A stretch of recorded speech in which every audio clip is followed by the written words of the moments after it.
The Mercosur and the ASEAN are two of the most popular integration processes at the international level.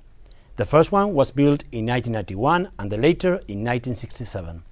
Both integration processes played a relevant role in ensuring the stability of the region, and recently they have achieved a process of expansion. Although there are huge differences in terms of achievements and institutional development, a significant number of coincidences could be found between them.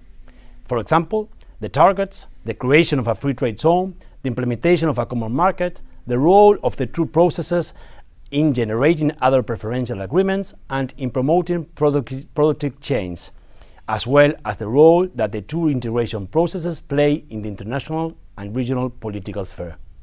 It is evident that both regions have ignored each other. This fact has led to a lack of knowledge of several businessmen and decision makers on each market. As proof, the flows of trade and investments and cultural or political exchange are really low. The ASEAN represents a great opportunity for Latin America. Several factors explain this fact, given that the ASEAN has made an important progress not only in institutional level, but also in the economic, infrastructure, commercial and integration spheres. Mercosur relations with Asia-Pacific is concentrated in three main economies: China, Japan and South Korea. However, several studies found that there are significant trade opportunities in other countries, but the lack of information is the most relevant barrier.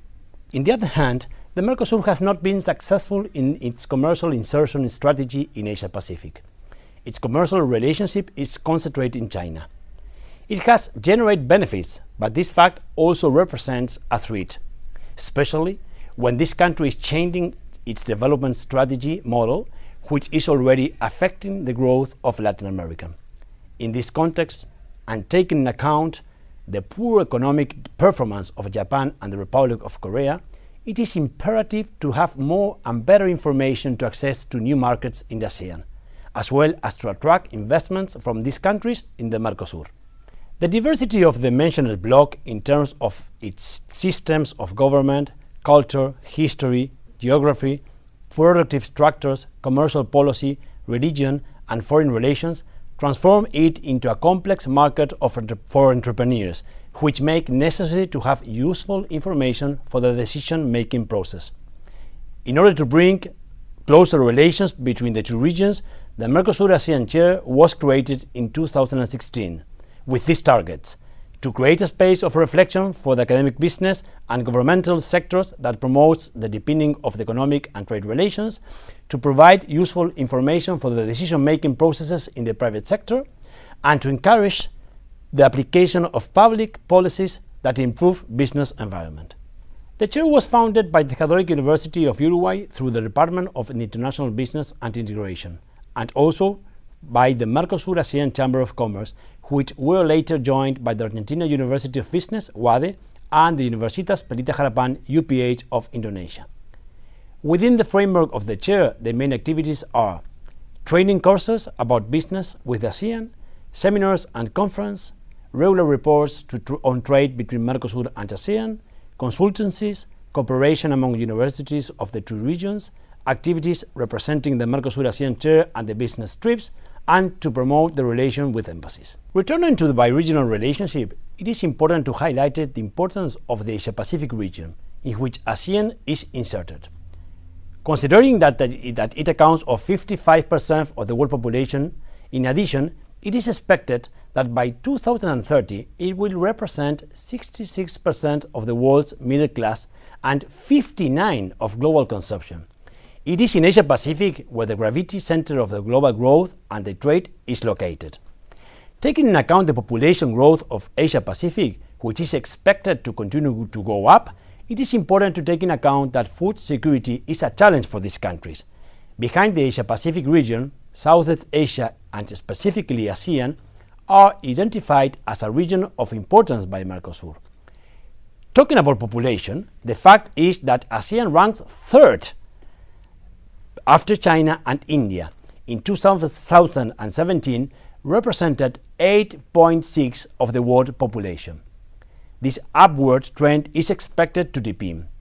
According to the World Bank, in 1997, there were 499 million of inhabitants, and in 2017 they reached 647 million. In addition, the working age population is 68% of the total population, which constitutes an important labor force in the region. In the economic level, last year, the ASEAN average growth rate was 5.3. It means that the region was part of the regions that shows better performance in 2017.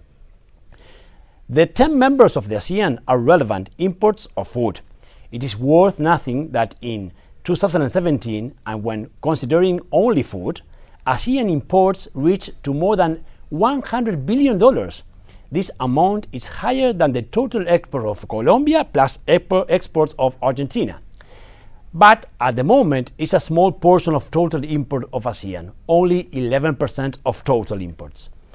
Related to this, the Mercosur could become the relevant food supplier of Southeast Asia. Although bilateral trade has increased in recent years, it is still far below its potential. For example, in 2017, ASEAN exports to Mercosur reached to $9.8 billion, while imports totalized $18.4 billion. Of course, the trade balance is negative for the ASEAN. On the other hand, interregional trade is complementary. The ASEAN sells to Mercosur goods with a greater production process and mainly accrues basic products. This situation leads to an opportunity for both regions to deepen the trade flows. This is just one example of how Mercosur loses competitiveness and market access. The main driver in this lack of trade agreements with relevant partners is, in the case of ASEAN, very important. Furthermore, that the external agenda should include as a special target the diversification of trade opportunities between the blocs.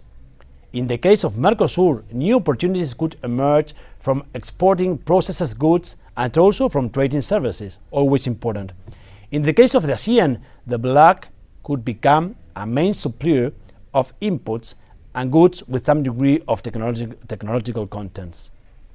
Currently, this position is occupied by Asia Pacific, but in particular by China. In addition, it will be important to promote the participation in new global value chains as well as investments. Moreover, it will be also relevant to encourage business associativity between both regions.